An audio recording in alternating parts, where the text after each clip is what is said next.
আসসালামু আলাইকুম। বাহিরে প্রচুর পরিমাণে বৃষ্টি হচ্ছিল, আর এই বৃষ্টির মধ্যেই কিন্তু এই যে লোকটিকে দেখতে পাচ্ছেন, এইভাবেই সে শুয়ে আছে। ঘন্টার পর ঘন্টা বৃষ্টি হচ্ছে, তার পাশেই কত মানুষ বসা, কিন্তু কখনো দেখলাম না যে কেউ তাকে একটু টেনে নিয়ে একটু শেল্টারের দিকে দিয়ে আসবে। তো আমরা যাচ্ছিলাম এদিক দিয়ে অন্য একটি কাজে, তো দেখলাম যে লোকটা এইভাবেই পড়ে আছে, আর শীতে কাঁপুনি দিয়ে একেবারে কী যে অবস্থা। আমরা ছাতার নিচে দিয়ে যাচ্ছি, তারপরও আমরা ভিজে একেবারে শেষ। তো আমরা তারপরে তাকে একটু চেষ্টা করলাম ওইখান থেকে সরিয়ে নিয়ে একটা আশ্রয়ের মধ্যে রাখার জন্য, এবং তার জন্য কিছু জামা কাপড় কিনে আনলাম। এগুলো তো ভিজে একেবারে শেষ, যেটা সে পরবে। তো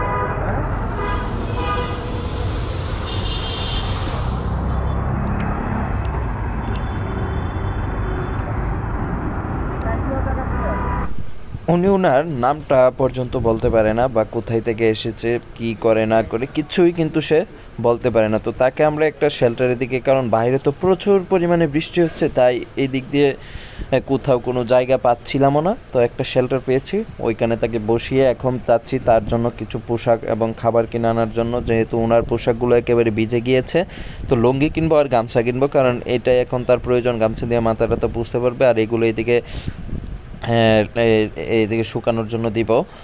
তারপরে দেখি ওনার জন্য কিনে আনি গিয়ে আগে।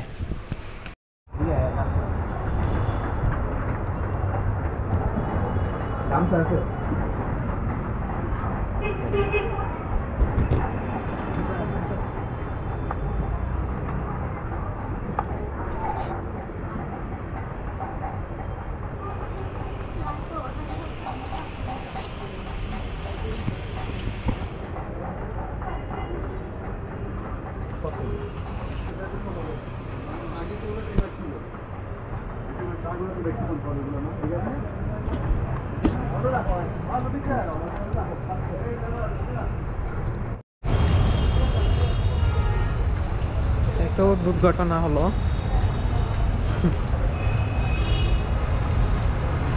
আল্লাহ, যে দাঁড় করে রাখে ওনাকে ওইদিকে দেখেছিলাম যে বৃষ্টির মধ্যে এইভাবে কীভাবে পড়ে আছে, তার সাথে কিন্তু পাশে কিন্তু অনেক মানুষ ছিল, কেউ তাকে কিন্তু একটু তুইলে আনে নাই যে বুকটা এইভাবে বৃষ্টির মধ্যে। এই যে প্রচণ্ড বৃষ্টি হচ্ছে দেখতেই পাচ্ছেন, আমরা ভিজে গেছি, আর কাঁপুনি দিয়ে আমাদের বোঝা যায় এখন শরীর একেবারে ঠান্ডা হয়ে যাচ্ছে। আর উনি পড়েছিল, কেউ একজন ওনাকে একটু এগিয়ে আয় না, আছে না একটু ইয়ের মধ্যে, এই যে কোনো একটা আশ্রয়ের মধ্যে নিয়ে দিয়ে আসি, এরকম কেউ করে নাই। তো আমরা যাচ্ছি আরেকটা কাজে, ওইটা রেখে কিন্তু আমরা ওনার জন্য এখন খাবার কিনে আনলাম।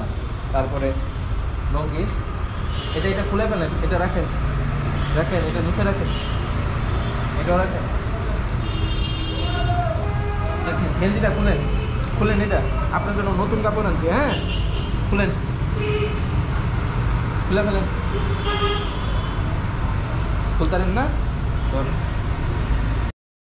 পরে ওনার শরীরের ভিজা যে জামাগুলো আছে ওগুলো আমি আমার নিজের হাতে খুলে দেন, তারপরে নতুন লুঙ্গি, ওনার উপরে কিন্তু 3টা জামা ছিল। তো এই জামাগুলো খুলে তারপর ওনাকে একটা সুন্দর করে গামছা দিয়ে পেঁচিয়ে বসিয়ে দেন, তারপরে এদিকে একটা লুঙ্গি দিয়ে যায় এবং খাবার দিয়ে যায় খাওয়ার জন্য, কারণ খাবারটা দেখে সে বলে যে তার প্রচণ্ড খিদা লেগেছিল। তো এখন সে দেখতেই পাচ্ছেন তার স্বাস্থ্যের কি অবস্থা। আল্লাহ, তুমি সবাইকে হেফাজত করো মাবুদ।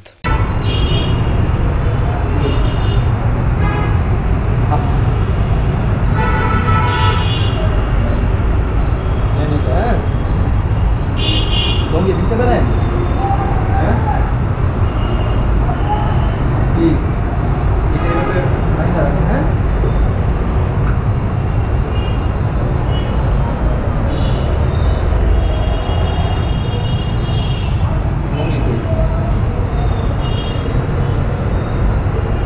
এই যে নতুন মন্দির। হ্যাঁ, এটা পড়বেন, এখন পড়বেন। হ্যাঁ, বসতে পারে না, খাইবেন, এটা পড়বেন এখন? তারপরে যখন এগুলো পড়াচ্ছি তো উনি বারে বারে দেখাচ্ছে যে খাবে, তো নিচে এই খাবার আছে, তো তাকে এখন খাওয়াবো। এবং লুঙ্গিটা বলেছি যে পরেই পরার জন্য, কারণ এখন না পড়তে গামছাটা দিয়ে পেঁচিয়ে দিয়েছি, কারণ একটু শীতটা কম লাগবে। তো তারপরে ওনাকে ওনার খাবারটা দিলাম। আর দেখা যাচ্ছে টাকা টুকা দেই নাই, কারণ এইটা সে রাখতে পারবে না, এবং যদি সম্ভব হয় আবার ওনাকে গিয়ে গিয়ে দেখে আসবো। হ্যাঁ, আল্লাহ ওনাকে যেভাবেই রাখছে আলহামদুলিল্লাহ ভালো রাখছে আমাদেরকেও। তো আমরা যখনই এরকম বাজে সিচুয়েশনে মানুষকে দেখবো, তো অবশ্যই আমরা যতটুকু আমাদের দ্বারা পসিবল অতটুকু ট্রাই করব, কারণ উনি যে এতক্ষণ ধরে বৃষ্টিতে ভিজতেছে, তার পাশে যে এত মানুষ ছিল, তারা কেন তাকে একটা শেল্টারের মধ্যে নেয় নাই? এটার কারণটা কি? যদি নিত তাহলে কি সে আর এভাবে ভিজতো? তো সকলের কাছে একটা আকুল আবেদন যে দিনে একটা ভালো কাজ হলে আমরা ইনশাল্লাহ করার ট্রাই করব, তাহলে কিন্তু আমাদের সমাজটা সুন্দরভাবে গড়ে উঠবে। তো সবাই ভালো থাকবেন, আল্লাহ সবাইকে ভালো রাখুক। আসসালামু আলাইকুম।